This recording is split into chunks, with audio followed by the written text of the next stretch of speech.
ಎಲ್ಲರಿಗೂ ಜೈ ಜಿನೇಂದ್ರಗಳು. ನನ್ನ ಹೆಸರು ಖುಷಿ ಸಂತೋಷ್ ಕೆಂಚಗೌಡ. ನಾನು ಕೋತಳಿ ಗ್ರಾಮದಿಂದ ಮಾತನಾಡುತ್ತಿದ್ದೇನೆ. ಈ ಒಂದು ಶುಭ ಸಂದರ್ಭದಲ್ಲಿ ನಾನು ಮಾತನಾಡುತ್ತಿರುವಂಥ ಭಾಷಣದ ವಿಷಯ ಚೆನ್ನಭೈರಾದೇವಿ. ತೊಟ್ಟಿಲನ್ನು ತೂಗುವ ಕೈ ಇಡೀ ಜಗತ್ತನ್ನೇ ತೂಗಬಲ್ಲದು.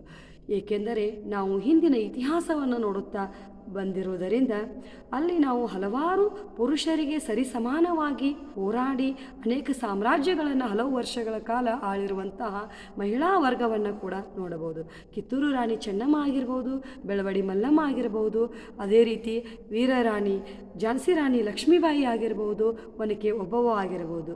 ಇದೇ ರೀತಿ ಹಲವಾರು ಒಂದು ಮಹಿಳೆಯರ ಒಂದು ಗುಂಪನ್ನು ನೋಡುತ್ತಾ ಹೋದಂತೆ ಆ ಒಂದು ಗುಂಪಿನಲ್ಲಿ ಉದಾಹರಣೆಯಾಗಿ ಸಿಗುವಂತಹ ನಮ್ಮ ಒಂದು ಐತಿಹಾಸಿಕ ಹಾಗೂ ಜೈನ ಧರ್ಮದ ಪ್ರಮುಖ ರಾಣಿ ಎಂದರೆ ಅವಳೇ ಚೆನ್ನಭೈರಾದೇವಿ. ಕನ್ನಡದ ಇತಿಹಾಸದಲ್ಲಿ ಕಾಳು ಮೆಣಸಿನ ರಾಣಿ ಎಂದೇ ಖ್ಯಾತಿಯನ್ನು ಪಡೆದಂತಹ ರಾಣಿ ಚೆನ್ನಭೈರಾದೇವಿಯು ಒಬ್ಬ ಅಪ್ರತಿಮ ವೀರಾಂಗನೆಯಾಗಿರುವಂಥ ಆಡಳಿತಗಾರ್ತಿಯಾಗಿ ನಿಮ್ಮೆಲ್ಲರ ಮನಸ್ಸನ್ನು ಗೆಲ್ಲುತ್ತಾಳೆ. ಇವಳ ಒಂದು ಇತಿಹಾಸವನ್ನು ನಾವು ನೋಡುವುದಾದರೆ ವಿಜಯನಗರದ ಒಂದು ಸಾಳ್ವ ವಂಶದ ಒಂದು ಶಾಖೆಯ ಅರಸರು ಗೇರುಸೊಪ್ಪೆಯನ್ನು ಆಳುತ್ತಿದ್ದರೆ ಮತ್ತೊಂದು ವಂಶದವರು ಹಾಡುಹಳಿಯನ್ನು ಆಳುತ್ತಿದ್ದರು. ಗೇರುಸೊಪ್ಪೆಯ ಅರಸ ಇಮ್ಮಡಿ ದೇವರಾಯನು ಪೋರ್ಚುಗೀಸರ ಮೇಲೆ ಯುದ್ಧ ಮಾಡಿದ. ಮಡಗೋವೆಯ ಬಳಿ ಒಂದು ನಡೆದಂತಹ ಭೀಕರ ಒಂದು ಯುದ್ಧ ಪರಿಸ್ಥಿತಿಯಲ್ಲಿ ಆತ ಸೋಲನಪ್ಪಿದ ಬಳಿಕ ಪೋರ್ಚುಗೀಸರ ಆತನ ರಾಜಧಾನಿ ಭಟ್ಕಳವನ್ನು ಸುಟ್ಟು ಹಾಕಿದರು. ಆತನ ಪತ್ನಿ ಚೆನ್ನಾದೇವಿಯ ತಂಗಿಯೇ ಈ ಒಂದು ಚೆನ್ನಭೈರಾದೇವಿ. ರಾಣಿ ಚೆನ್ನಭೈರಾದೇವಿಯವರು ಉತ್ತರ ಕನ್ನಡ ಜಿಲ್ಲೆಯ ಹೊನ್ನಾವರ ತಾಲೂಕಿನ ಗೇರುಸೊಪ್ಪದ ಸಾಳ್ವ ವಂಶದ ರಾಣಿಯಾಗಿದ್ದಳು. ಇವರು ಸುಮಾರು 54 ವರ್ಷಗಳ ಅಂದರೆ 1554ರಿಂದ 1599ರವರೆಗೆ ಒಂದು ದೀರ್ಘವಾದಂತಹ ಆಡಳಿತವನ್ನು ನಡೆಸಿದಂತಹ ಹಾಗೂ ಇತಿಹಾಸದಲ್ಲೇ ಪ್ರಪ್ರಥಮ ಮಹಿಳೆ ಎಂದು ಕೂಡ ನಾವು ವರ್ಣಿಸಬಹುದು. ಇವರು ಜೈನ ಧರ್ಮದ ಅನುಯಾಯಿಯಾಗಿದ್ದರು. ಅಷ್ಟೇ ಅಲ್ಲದೆ ಗೇರುಸೊಪ್ಪದಲ್ಲಿ ಪ್ರಸಿದ್ಧವಾಗಿರುವಂತಹ ಒಂದು ಚತುರ್ಮುಖ ಬಸ್ತಿಯನ್ನು ಕೂಡ ನಿರ್ಮಿಸಿದ್ದಾರೆ. ಇವರ ಆಳ್ವಿಕೆಯ ಕಾಲದಲ್ಲಿ ಉತ್ತಮ ಗುಣಮಟ್ಟದ ಕಾಳು ಮೆಣಸುಗಳನ್ನು ಹಾಗೂ ಸಾಂಬಾರ ಪದಾರ್ಥಗಳನ್ನು ಪೋರ್ಚುಗೀಸ ದೇಶಗಳಿಗೆ ರಫ್ತು ಮಾಡಿಕೊಡಲಾಗುತ್ತಿತ್ತು. ಹೀಗಾಗಿಯೇ ಒಂದು ಈ ಪೋರ್ಚುಗೀಸರು ಇವಳ ಧೈರ್ಯ ಹಾಗೂ ಇವಳ ವ್ಯಾಪಾರದ ಶಕ್ತಿಯನ್ನು ನೋಡಿ ಕಾಳು ಮೆಣಸಿನ ರಾಣಿ ಎಂದು ಕರೆಯುತ್ತಿದ್ದರು.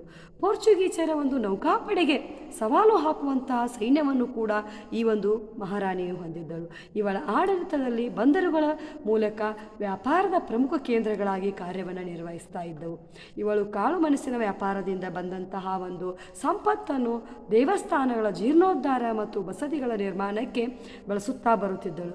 ಗೇರುಸೊಪ್ಪದಲ್ಲಿ ಇಂದಿಗೂ ಕೂಡ ಅಲ್ಲಿನ ನಾಡವರು ಹಾಗೂ ಕಾರ್ವಿಗಳು ಅವ್ವರಸಿ ಎಂದು ಪೂಜಿಸುವ ರಾಣಿಯೇ ಚೆನ್ನಭೈರಾದೇವಿಯಾಗಿದ್ದಾಳೆ.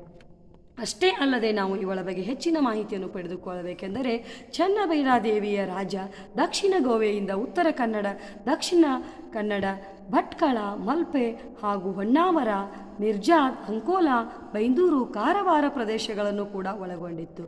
ಈಕೆಯ ಒಂದು ಆಡಳಿತದಲ್ಲಿ ತುಂಬ ವಿಸ್ತಾರವಾದಂತಹ ರಾಜ್ಯವನ್ನು ಇವಳು ಆಡಳಿತಕ್ಕೆ ಒಳಪಡಿಸಿದ್ದಳು. ಈಕೆಯ ಕಾಲದಲ್ಲಿದ್ದ ಮಿರ್ಜಾನ್ ಕೋಟೆ ಹಾಗೂ ಕಾನೂರು ಕೋಟೆಗಳನ್ನು ನಾವು ಇವತ್ತಿಗೂ ಕೂಡ ನೋಡಬಹುದಾಗಿದೆ. ಪೋರ್ಚುಗೀಸರ ಒಂದು ಮತಾಂತರದಿಂದ ತಪ್ಪಿಸಿಕೊಳ್ಳಲು ಚೆನ್ನಭೈರಾದೇವಿಯ ಒಂದು ರಾಜ್ಯಕ್ಕೆ ಆಶ್ರಯ ಕೋರಿ ಬಂದಂತಹ ಅನೇಕ ಸಾರಸ್ವತ ಬ್ರಾಹ್ಮಣರನ್ನು ಕೂಡ ಹಾಗೂ ಕೊಂಕಣಿಗರಿಗೆ ಕೂಡ ರಾಣಿ ಚೆನ್ನಭೈರಾದೇವಿಯು ರಾಜ್ಯದಲ್ಲಿ ಆಶ್ರಯವನ್ನು ಕೊಟ್ಟಿದ್ದಳು ಎಂದು ತಿಳಿದು ಬರುತ್ತದೆ. ಒಟ್ಟಾರೆಯಾಗಿ ನಾವು ನೋಡಬೇಕೆಂದರೆ ಚೆನ್ನಭೈರಾದೇವಿಯು ಧೀಮಂತ ಹಾಗೂ ಧೈರ್ಯಶಾಲಿಯಾಗಿ ನಮ್ಮ ಒಂದು ಮನಸ್ಸಿನಲ್ಲಿ ಮೂಡಿಬರುತ್ತಾಳೆ. ಈ ಒಂದು ಚೆನ್ನಭೈರಾದೇವಿಯ ವ್ಯಕ್ತಿತ್ವದಿಂದ ನಾವು ಇಂದಿನ ಹೆಣ್ಣು ಮಕ್ಕಳು ಏನನ್ನು ಸ್ಫೂರ್ತಿ ಪಡೆದುಕೊಳ್ಳಬಹುದೆಂದರೆ, ನಾವು ಇವತ್ತು ಜೀವನದಲ್ಲಿ ಸಣ್ಣ ಸಮಸ್ಯೆ ಬಂದರೂ ಕೂಡ ಅದನ್ನು ಒಂದು ಬೆಟ್ಟದ ಹಾಗೆ ತಲೆಯ ಮೇಲೆ ಬಿದ್ದ ಹಾಗೆ ನಾವು ಒಂದು ಅನುಭವವನ್ನು ಪಡಿತಾ ಇದ್ದೀವಿ. ಆದರೆ ನಮ್ಮ ಇತಿಹಾಸವನ್ನು ನೋಡಿಕೊಂಡು ಬಂದಾಗ ಅನೇಕ ಮಹನೀಯರು ಸಮಾಜದ ಸ್ಥಿತಿಗತಿಗಳಾಗಿರ್ಬೋದು ಅಥವಾ ಆರ್ಥಿಕ ಪರಿಸ್ಥಿತಿಗಳಿಂದಾಗಿರ್ಬೋದು ತೀರಾ ಹದಗೆಡುವಂತಹ ಪರಿಸ್ಥಿತಿಯಲ್ಲೂ ಕೂಡ ಧೈರ್ಯಗೆಡದೆ ತಮ್ಮ ಒಂದು ಅಂತರ್ಶಕ್ತಿಯನ್ನು ಅಥವಾ ಧೀಮಂತ ಶಕ್ತಿಯನ್ನು ಮೆರೆದು ಇಡೀ ಸಾಮ್ರಾಜ್ಯವನ್ನು ರಕ್ಷಿಸುವುದಲ್ಲದೆ ಒಂದು ಪ್ರಜೆಗಳನ್ನು ಕೂಡ ಮಕ್ಕಳಂತೆ ರಕ್ಷಿಸುವಂಥ ಕಾರ್ಯವನ್ನು ಮಾಡಿರುವಂತಹ ಒಂದು ಹಿರಿಯ ಒಂದು ಸಂಸ್ಕೃತಿಯನ್ನು ಪಡೆದಿರುವಂತಹ ನಮ್ಮ ಭಾರತ ದೇಶದ ಮಹಿಳೆಯರ ಬಗ್ಗೆ ನಾವು ತುಂಬ ಹೆಮ್ಮೆಯನ್ನು ಪಡಬೇಕಾಗುತ್ತದೆ. ಇಷ್ಟು ಹೇಳಿ ನನ್ನ ಒಂದು 4 ಮಾತುಗಳನ್ನು ಮುಗಿಸುತ್ತೇನೆ. ಮತ್ತೊಮ್ಮೆ ಎಲ್ಲರಿಗೂ ಜೈ ಜಿನೇಂದ್ರಗಳು.